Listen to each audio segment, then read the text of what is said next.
Daughter wakes up with bruises, dad sets up camera. A couple in Ohio could never have prepared themselves for what would happen inside their house.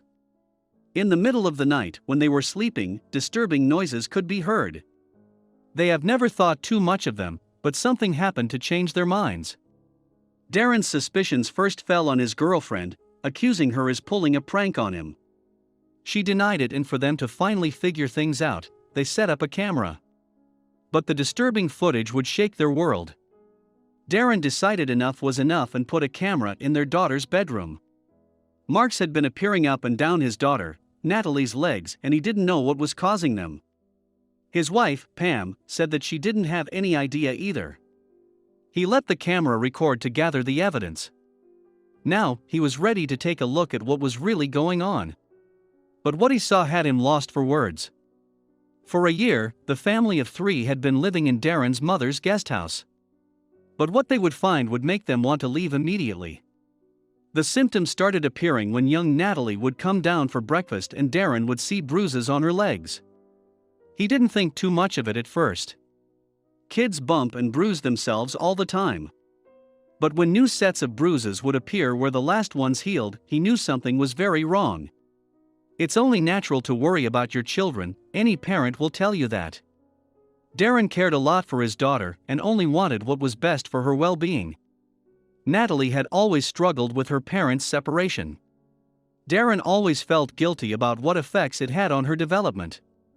When Darren first started getting serious with Pam, he knew he wouldn't forget about his daughter.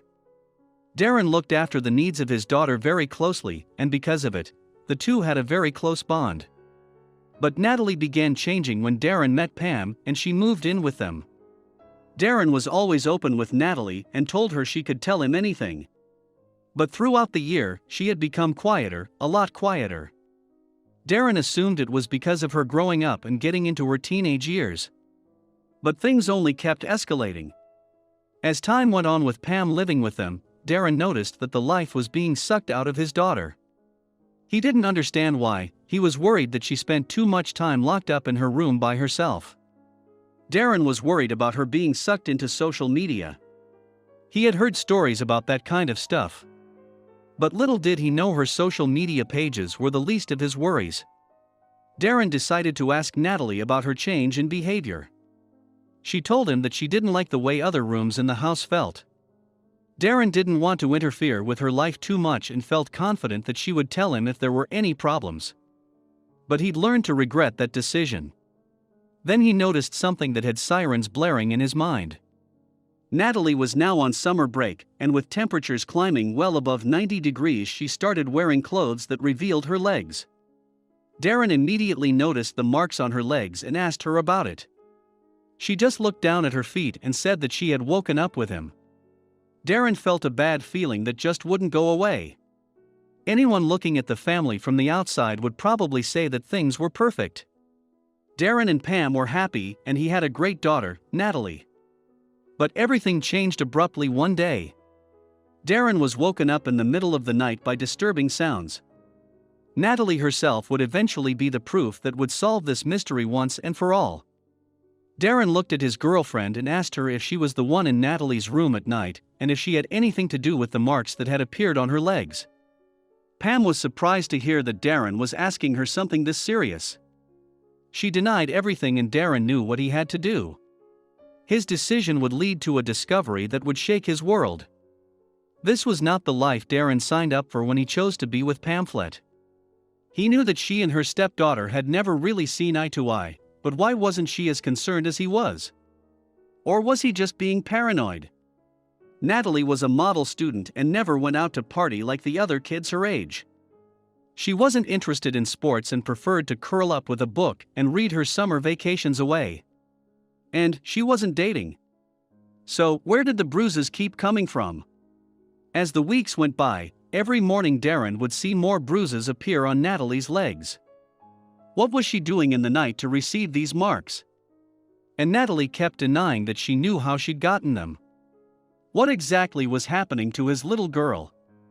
The worried dad had hundreds of questions running through his mind. But one thing was for sure, Darren knew something just wasn't right. And the marks weren't the only odd thing about Natalie. Now, she never seemed to get enough sleep. She'd go to bed at 8 p.m., exhausted, and only re-emerge from her bedroom at lunchtime the following day. She would pick at her food and hardly eat anything at dinner time, and snap at Darren's most innocent questions when he showed concern. It was like Natalie was a different person. Darren was beginning to worry about Natalie's health. Perhaps she had some sort of medical condition? Now Pam, who just shrugged everything off, also began to appear concerned. Armed with determination and driven by worry, Darren took Natalie to the doctor in hopes of finding out the truth. But what the doctor told him only left him with more questions. You see, Natalie didn't appear to have anything wrong with her. There was nothing strange or worrying about her results. The doctor checked her blood levels but couldn't find any deficiencies. Although Darren was relieved to hear that his daughter was healthy, this news meant that the cause of his daughter's bruises could be something far more sinister. And just when he was reaching his wit's end, there was a knock on the door. Darren opened the door, only to see a woman with a stern look on her face standing on his doorstep. She tersely introduced herself and informed him that she was from social services. When Darren managed to wrap his head around what the woman was there for, he was in complete shock. This couldn't have something to do with Pam, could it? The woman, who introduced herself as Mrs. Wood, said that she was there to investigate a possible situation involving young Natalie and her parents. She had been made aware of Natalie's inexplicable marks by their family doctor. Darren's mind began to race. He hadn't done anything. He'd never, ever, lay a hand on his child. But, unfortunately for him, there was no way he could prove otherwise. Mrs. Wood would simply have to speak to Natalie herself. Mrs. Wood introduced herself to Pam and Natalie, and then entered the girl's bedroom, making sure to lock the door behind her. Pam shot Darren a look. "What's the meaning of this?" she asked furiously. But before Darren could explain, she'd already stormed off. Darren paced nervously in the hallway, while the social worker spoke with Natalie in private, wondering what would happen next. Surely she wouldn't get much more out of his daughter than he had? Would Natalie finally tell the truth? After what seemed like hours, Mrs. Wood finally emerged from the bedroom with Natalie by her side, and she was in tears. With a mixture of anger, sadness, and frustration, Darren gritted his teeth and politely asked the social worker if there was anything else he could do for her. He was furious by the insinuations this woman was throwing around, and now she'd made his daughter cry. But the burning question on his mind was, what exactly had Natalie told her? Mrs. Wood told Darren that she'd be in touch and showed herself out while Darren tried to comfort Natalie. "I told her what I told you, Dad," she sobbed. "Every morning I wake up with marks, and I don't know how they got there." He'd taken her to the doctor, and they'd run blood tests. He'd asked her what was going on directly. He had even accused his girlfriend. Darren was at a loss and becoming more desperate by the minute. Something just wasn't adding up here. He vowed that he'd find out what it was. But did he really want to know the answer? Things had become tense between Darren and Pam since the accusations were hurled, and he was determined to get to the bottom of everything, for Natalie and his relationship with Pam's sake. So they all decided to set up a camera in Natalie's room to find out what had been happening, once and for all. The CCTV revealed the truth, but neither of them was ready for the discovery. Darren set up the CCTV with a mission, to find out who was responsible for the bruises on his daughter. Darren had been so convinced that it was Pam because nobody else lived there. He made sure that whoever had been doing this would be exposed, even going as far as purchasing a night vision camera. He was hellbent on putting a stop to everything. When he finally saw the perpetrator on the video, he never thought that their life would soon become a nightmare. Darren could feel his heartbeat in his throat.